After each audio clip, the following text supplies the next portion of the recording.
Hello friends, welcome to my channel.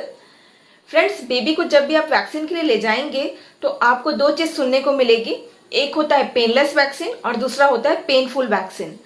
और इसी के बारे में आज मैं आपको इस वीडियो में बताने वाली हूँ कि ये दोनों होते क्या हैं और पेनफुल और पेनलेस वैक्सीन में क्या डिफरेंस होता है, और इफेक्टिवनेस पॉइंट ऑफ व्यू से अगर हम कहें तो इन दोनों में से कौन सा ज़्यादा इफेक्टिव होता है।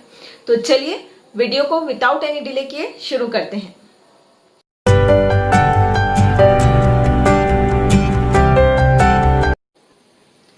तो फ्रेंड्स, पेनफुल और पेनलेस वैक्सीन दोनों ही जनरली DTP यानी डिप्थेरिया, टिटनेस और पर्टोसिस की बीमारी के बचाव के लिए दिया जाता है। जनरली वैक्सीन के नाम से ऐसा लगता है कि पेनफुल वैक्सीन मतलब होता होगा वैसी वैक्सीन जिसे देने पे बेबी को पेन होता हो, और पेनलेस वैक्सीन मतलब होता होगा वो वैक्सीन जिसे देने पे बेबी को पेन नहीं होता हो। लेकिन ऐसा नहीं है। बेबी को जब भी इंजेक्शन प्रिक करते हैं तो चाहे वो पेनफुल हो चाहे पेनलेस हो, दोनों में ही पेन होता है। जो पेनफुल और पेनलेस वैक्सीन है उसमें जो मेजर डिफरेंस है वो है इनके पर्टोसिस कंपोनेंट का।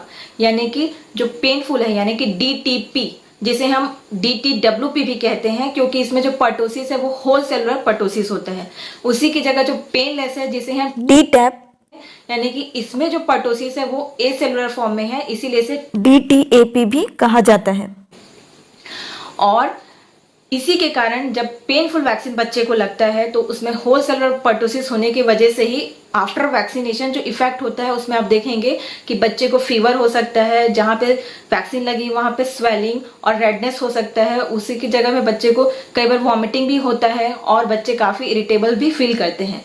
और जब यही पेनलेस वैक्सीन बच्चे को दिया जाता है तो क्योंकि उसमें एंटीजन अमाउंट कुछ कम करके दिया गया रहता है, इस वजह से ये सारे इफेक्ट्स नहीं दिखते हैं और इसीलिए बच्चे को जनरली फीवर और ये सब दिक्कत नहीं होती, और अगर होती भी है तो बहुत माइल्ड होती है। इसीलिए इसे पेनलेस वैक्सीन कहा जाता है। नाउ अब इनके इफेक्टिवनेस की बात कर लेते हैं। तो जो पेनफुल वैक्सीन है उसमें होल कंपोनेंट होने की वजह से जब वो बॉडी के अंदर जाता है वैक्सीन, तो वो क्या करता है, ज़्यादा अमाउंट में एंटीबॉडीज जनरेट करने के लिए बॉडी को इनिशिएट करता है, जिसकी वजह से बॉडी में ज़्यादा एंटीबॉडीज डेवलप होती हैं, यानी कि इम्यूनिटी ज़्यादा अच्छे से डेवलप होता है। उसी की जगह जब पेनलेस वैक्सीन बॉडी में जाती है बेबी के, तो वो इम्यूनिटी तो देती है, लेकिन आप देखेंगे आफ्टर अ टाइम वो इम्यूनिटी धीरे धीरे कम होने लगती है। इसीलिए इन शॉर्ट आप देखेंगे तो बच्चे को जब 7 से 8 साल बाद आप कंपैरिजन करेंगे तो जिस बच्चे को DTP या DTWP का वैक्सीन लगा है उसमें 90 to 95% एफिशिएंसी दिखेगी इसकी, और उसी की जगह जिस बच्चे में TDAP लगा है यानी कि पेनलेस वैक्सीन लगा है उसमें 70 to 75% एफिशिएंसी दिखती है। इस हिसाब से अगर देखा जाए तो जो पेनफुल वैक्सीन है वो ज़्यादा अच्छा ऑप्शन है पेनलेस वैक्सीन से। और प्राइस वाइज भी देखेंगे तो जो पेनफुल वैक्सीन है उसकी प्राइस कम होती है पेनलेस वैक्सीन से। और रिसर्च और स्टडीज में भी ये देखा गया है कि जो पेनलेस वैक्सीन होती हैं उसमें क्योंकि धीरे धीरे इम्यूनिटी कम होने लगती है, तो जिस बच्चे को ये वैक्सीन लगी रहती है उसमें चांसेस हैं कि ये डिसीज वापस से उससे हो सकती है, और अगर उससे ना भी हुई उसमें इम्यूनिटी हो भी तो ये चांसेस है कि पर्टोसिस जो बैक्टीरिया है वो उसकी बॉडी में अलाइव रह सकता है, उसके एयरवेज में प्रेजेंट रह सकता है और उसके थ्रू वो ट्रांसमिट हो सकता है ऐसे पर्सन में जिसमें ये वैक्सीन नहीं लगी हो। तो ये भी इसका एक ड्रॉबैक है पेनलेस वैक्सीन का। और यही सब कारणों की वजह से जो इंडियन एकेडमी ऑफ पीडियाट्रिशियंस है वो रिकमेंड करते हैं पेनफुल वैक्सीन को एक बेटर ऑप्शन के रूप में as compare to painless vaccine.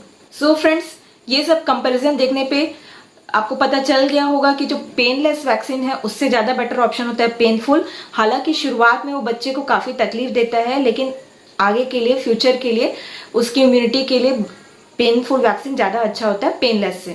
और जो पेनलेस वैक्सीन है वैसी जगह पे दिया जा सकता है जहाँ पे अगर आप बच्चे को शुरू बार में पेनफुल वैक्सीन दिए हों और काफ़ी साइड इफेक्ट्स देखने को मिला हो, बच्चे को बहुत ज़्यादा दिक्कत हुई वैसे सिचुएशन में, या फिर बेबी को किसी तरीके का न्यूरोलॉजिकल प्रॉब्लम हो, डिसऑर्डर हो, उस टाइप की सिचुएशन में भी पेनलेस का ऑप्शन देना बेटर होगा।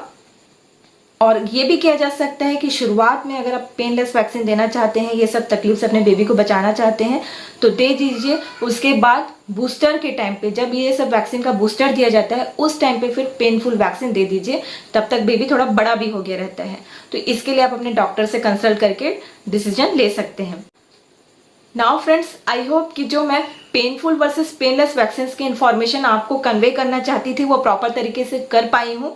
और अगर आपको ये वीडियो अच्छी लगी हो तो मेरे चैनल को लाइक, शेयर एंड सब्सक्राइब करना बिल्कुल ना भूलें।